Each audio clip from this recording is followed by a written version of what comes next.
ஐயா சிவாய நம்ம ஐயா. சாமி என்ன ஊர்ல இருந்து வரீங்க ஐயா? ஓம் நம சிவாய. சிவாய சிவாய. எல்லா புகழும் முருகனுக்கு. நான் சிதம்பரத்திலிருந்து வருகிறேன். என் பெயர் தில்லை ஸ்ரீ கோ கஜா மூலர் நந்தா சித்தர் என்று வாழ்ந்து கொண்டிருக்கின்றேன். சிவா சிவா. பல காரணங்களுக்கு, என்னுடைய வாழ்க்கையில் பல காரணங்களுக்கு அப்புறம் இந்த ஆன்மீக பயணம் இந்த நிலையை இந்த நிலையிலிருந்து 10 ஆண்டுகளாக தொடர்ந்து கொண்டிருக்கின்றேன். அவர் என்னை சித்தராக வாழ வைக்க ஒரு சித்தரை என்னை உருவாக்கினார். கோரக்க சித்தரனுடைய பேரருளாளர், அவருடைய அன்பாலும் நடராஜரால் காட்டப்பட்டு, இன்று அண்ணாமலையாரால் காட்டப்பட்டு இந்த ஆன்மீக வாழ்க்கையில் போய்கொண்டிருக்கின்றேன். நம சிவாய. சிவாய. தில்லை என்பது உங்களுக்கு தெரியும் எல்லாருக்கும். தில்லை உலகத்தில் வந்தே மத்திய புள்ளி. 2வது நடராஜர் கால் வைத்த இடம்தான்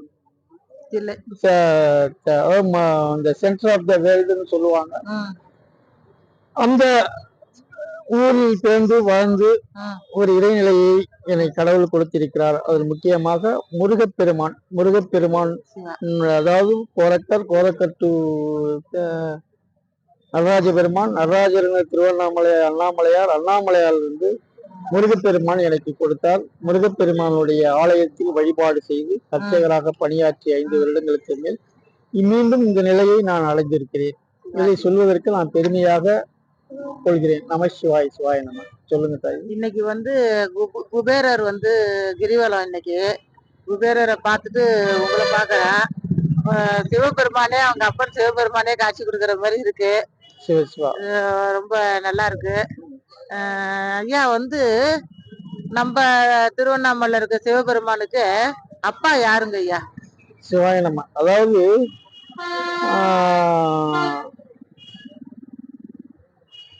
பொல்லாளா மன்னர். அதாவது என்ன சொல்லுவாங்க, சிவன் ஆதி அந்தம் இல்லாத கடவுள். அப்படி இருக்கும்போது அப்பா யாருன்னு கேட்டா எல்லாருக்கும் ஒரு திகைப்பா இருக்கும். அவரு யாரு? அவருதான் எல்லாருக்கும் அப்பா. ஆனா பொல்லாள மன்னருக்கு சில காரணங்களால் குழந்தை இல்லாததா இருக்கும்போது அவர் இந்த திருவண்ணாமலை அந்த கோயிலை முழுசா கட்டி எல்லா அந்த கும்பாபிஷேகம் எல்லா காரியமும் செய்தவர் பொல்லாள மன்னர் தான். அவளுக்கு சிவபெருமான் குழந்தையாக, அதாவது நான் உங்க வீட்டுக்கு வரணும்னு சொல்லி அங்க போய் நிறைய கதைகள் இருக்குது. அங்க போய் இவருக்கு பெரிய ஆளா போய் குழந்தையா மாறிடுவார். அவங்க தொழில்களுக்கு நான் என்ன குழந்தையா நீங்க வளருங்க அப்படின்னு சொல்லிடுவாங்க. அவங்க குழந்தையா வளர்ந்து அப்பாவுக்கு செய்யக்கூடிய சடங்கு எல்லாம் அத்தனையும் அண்ணாமலையார் செய்ததால் தான் பொல்லாளருக்கு அவர் அப்பா அந்த உறவு முறை. அதனாலதான் அந்த அந்த தந்தைக்கு செய்ய வேண்டிய கரும காரியங்களையும் அழைத்து செயல்களையும் செய்தவர் அண்ணாமலையார். அதனாலதான் அவரை அப்பா அப்படின்றது அந்த பெருமை.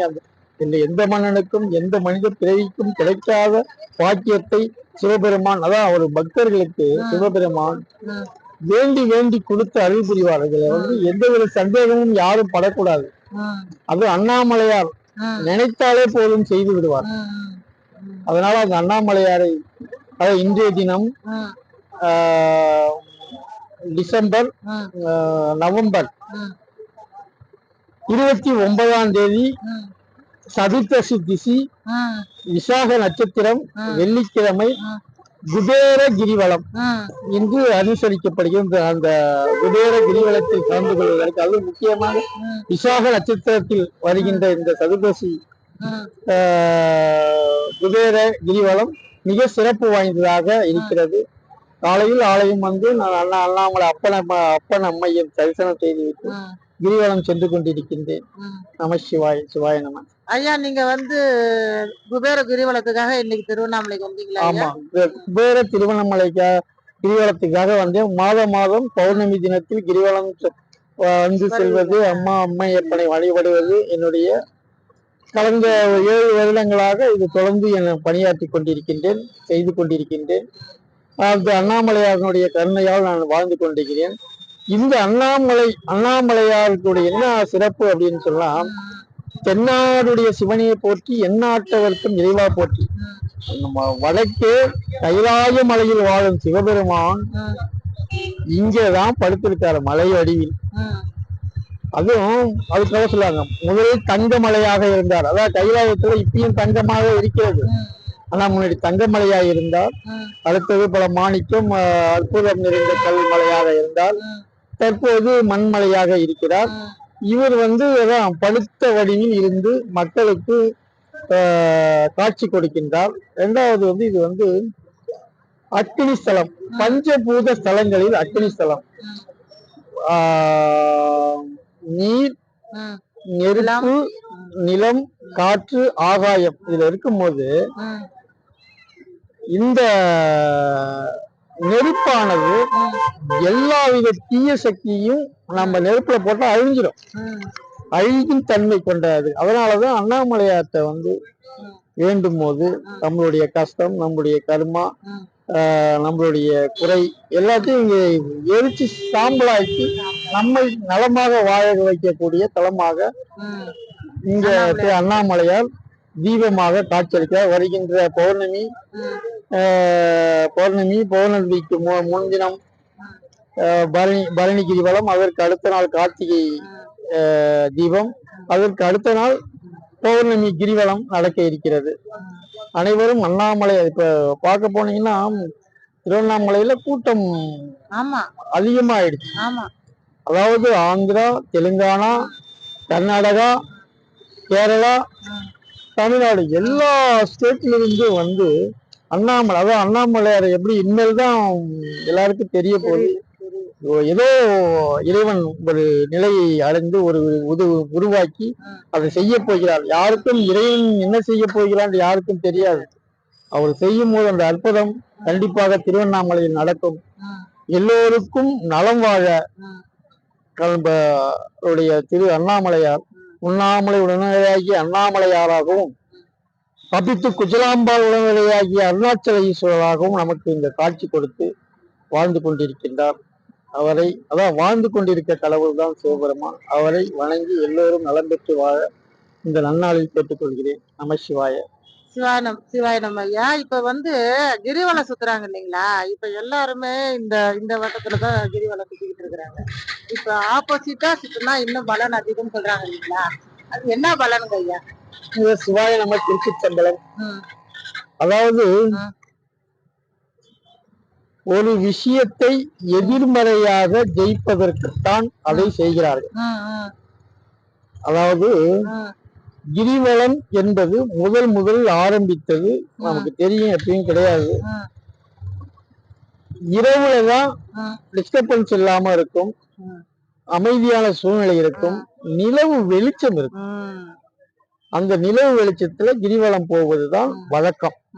யாருடைய லைட் வசதி இதெல்லாம் இல்லாத காலத்திலே ஆரம்பிக்கப்பட்டது இந்த கிரிவலம்.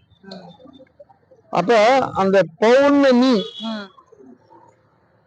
அந்த நேரத்தில் பௌர்ணமி என்று சொல்லும் போது நிலவுதான். அதனால இரவு கிரிவலம், சாயந்திரம், காலை இதுல கிரிவலம் வருவதுதான் சிறப்பு. இப்ப நமக்குள்ள காலகட்டத்துல எல்லாரும் மதியானம் அப்படி போறாங்க, அதனால தவறு இல்லை. இரண்டாவது எதிர்கிரிவலம் அப்படின்னும் இப்ப நமக்கு 9 கிரகங்களினுடைய சுற்றுதல் தான் நாம இப்ப வாழ்ந்து கொண்டிருக்கின்றோம். இதுதான் கடவுள் நமக்கு கொடுத்த நியதி. 9 கிரகங்கள் தான் நம்முடைய வாழ்க்கை. அதாவது சூரியன், சந்திரன், செவ்வாய், புதன், குரு, சுக்கிரன், சனீஸ்வரர், ராகு, கேது பகவான்கள். இது ராகு கேது பகவான்கள் 7 கிரகம். அதுக்கு ராகு கேது பகவானுக்கு ஒரு நிறைய கதைகள் இருக்கு. இந்த ராகு கேது பகவான்கள் தான் ஆப்போசிட் சுத்துவாங்க. இதுக்கு என்ன காரணம் அப்படின்னு சொன்னா, இவர்கள் தேவர்களாக வாழ்ந்தவர்கள் 7 பேர்கள். இவர் அசுரர், ஒரு ஆள் தான். அவர் என்னன்னா, நம்ம பாற்கடலில் அமுது எடுக்கும் போது விஷத்தை வாசுகி பாம்பு கக்கியதாக புராண கதைகள் இருக்கிறது. அந்த விஷம் கலந்துட்டதால அமுதம் தனியா இருக்காது, பிராபமாயிடும் சொல்லி 5 நசுக்கும் போது அதான் அதாவது எல்லாம் அழிக்கும் கடவுள் அழிக்கும் கடவுள்னு சிவபெருமான சொல்லிட்டாங்க. ஆமா. காக்கும் கடவுளாக தான் வந்து அமுந்த விஷத்தை உண்கிறார். விஷத்தை உண்ண பிறகு நல்லா பாருங்க, இப்ப ஒரு ஒரு ஆண் விஷத்தை சாப்பிடும் போது பிள்ளை அம்மா அப்பாவுக்கு எல்லாம் ஒரு சிவனுக்கு அம்மா இல்ல அப்பா இல்ல, ஆனா பார்வதி அம்மாள் வந்து புடிச்சிருவாங்க, தொண்டையோட நிறுத்திடுவாங்க, கீழே இறங்க விட மாட்டாங்க, ஏன்னா செத்துருவாரு. அதனாலதான் அவருக்கு நீலகண்டமாகி திருநீலகண்டன்னு ஒரு பேரு வந்துச்சு. அது மக்களை காவந்து பண்றதுக்காக தான் அந்த வேலையை செய்யறாரு. இந்த இடம் தான் சொல்லுதுன்னு பாத்தீங்கன்னா, இப்ப ஆந்திராவனுடைய பார்டர்ல இருக்கிற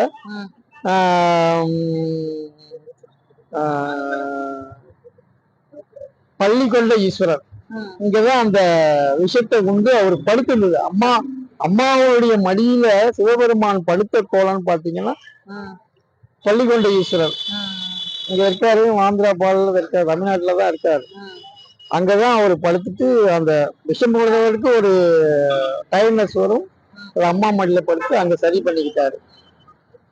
அப்ப அந்த விஷத்தை அவரு சாப்பிடும் போது இந்த அசுரன் வந்து அமிர்தத்தை சாப்பிட்டுடுவான், யாருன்னு தெரியாம உட்கார்ந்து சாப்பிட்டது பிறகு இத வந்து ஒரு தேவருக்கு வந்து காட்டி கொடுத்துருவாங்க.